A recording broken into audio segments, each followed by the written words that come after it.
The audacity of those fake cops still gets my blood boiling. Picture this.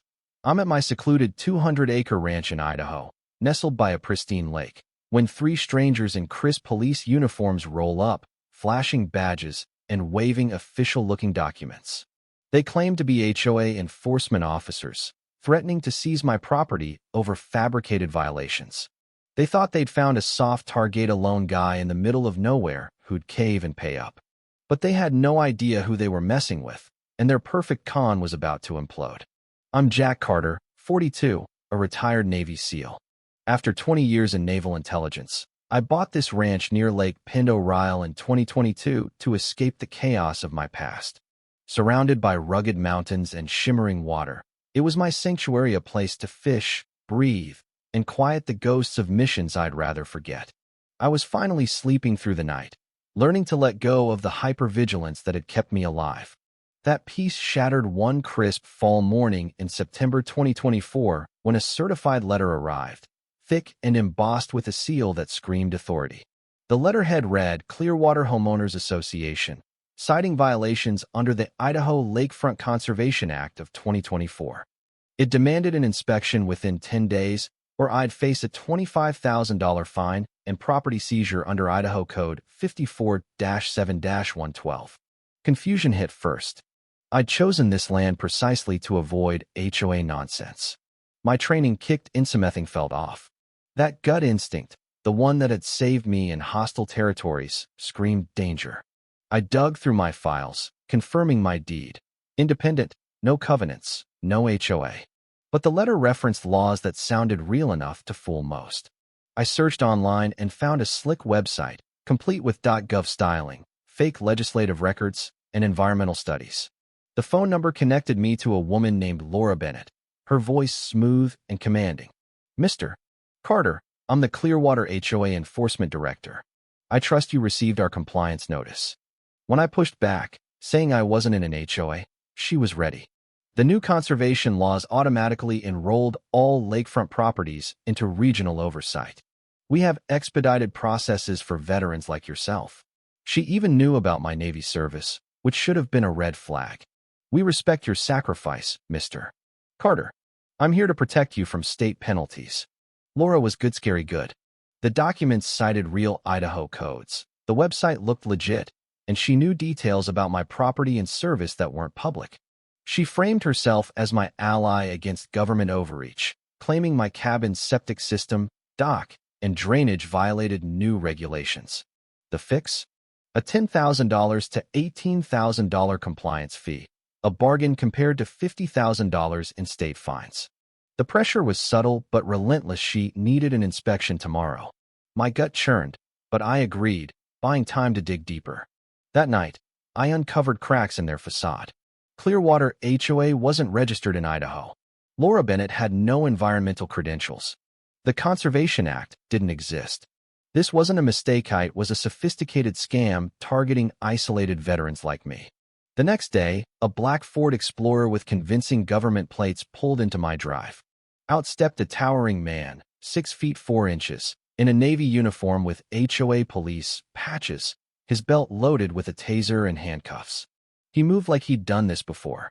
A young woman, Sarah Klein, followed, hauling professional gear, a tablet, a high-end camera, and a briefcase stamped with Clearwater HOA Legal Division. Laura Bennett emerged last, in a tailored suit, exuding authority. Mr.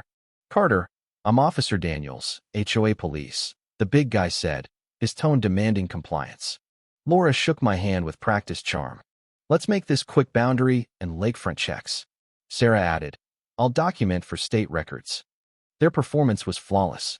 They knew my property's history, local laws, even my SEAL background. Daniels measured distances from my cabin to the shore with surveyor-grade tools. Sarah snapped photos, tagging them with legal codes on software that mimicked government systems. They cited violations. My cabin was too close to fish spawning zones. My septic system failed groundwater standards. My dock breached navigation rules, and my drainage threatened watersheds. Total cost?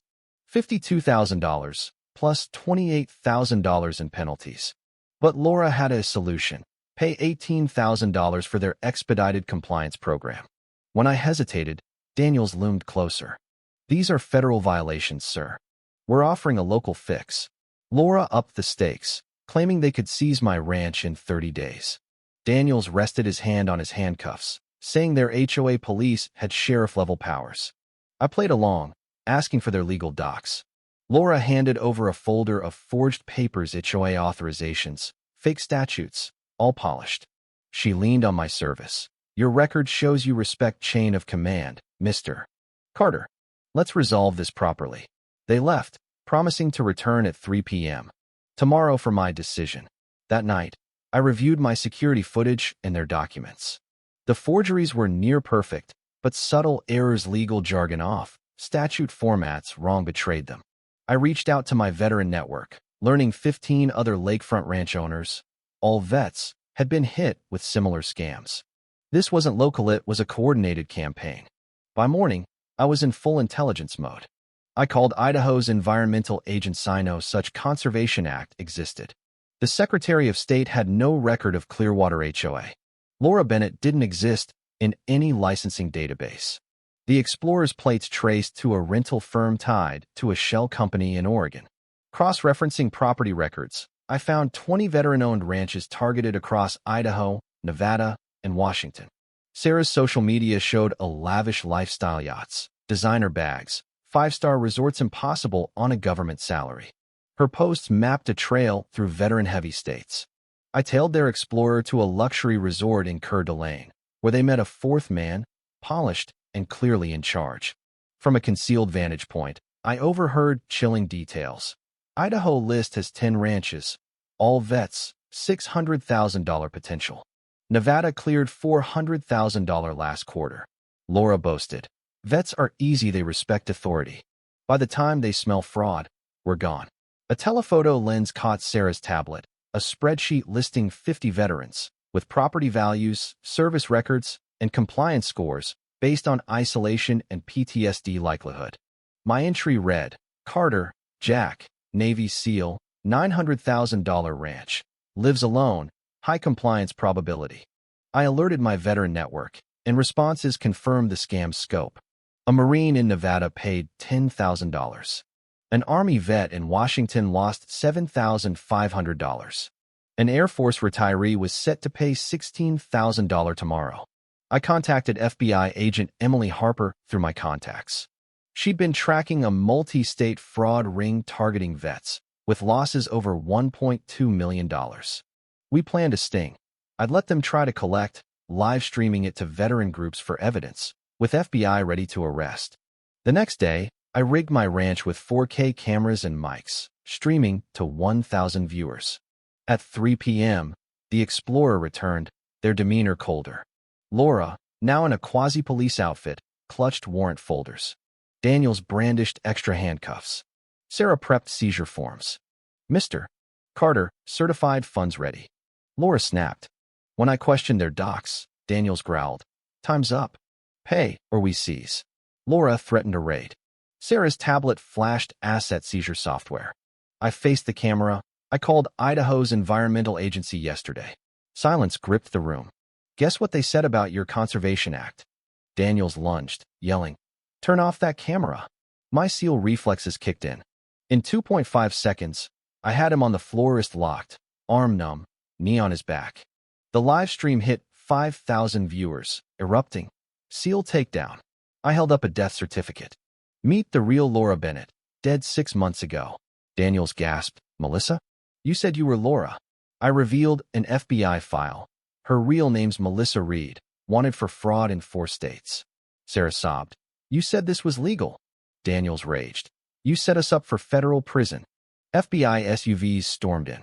Agent Harper arrested Melissa for wire fraud, identity theft, and racketeering. Daniels and Sarah, duped into the scheme, cooperated. Forensics uncovered Operation Silver Pines, a $2 million fraud targeting vets across 10 states. Asset seizures recovered $1.5 million for 130 victims. Melissa got 20 years. My live stream, peaking at 9,000 viewers, sparked national outrage, leading to new veteran protection laws. My ranch became a veteran retreat, hosting therapy and community events. But 3 weeks later, a blocked call chilled me. You cost us $2.5 million, Carter. Pay $600,000 in 72 hours, or your ranch won't be so peaceful. I traced it to an international syndicate. With FBI backing and my veteran network, I'm ready for them. What would you do if scammers targeted your family's legacy? Should veterans arm themselves against such threats, or trust the system? Comment below, hit like, and subscribe for more stories exposing predators. Where are you watching from? Let's build this community to protect our own.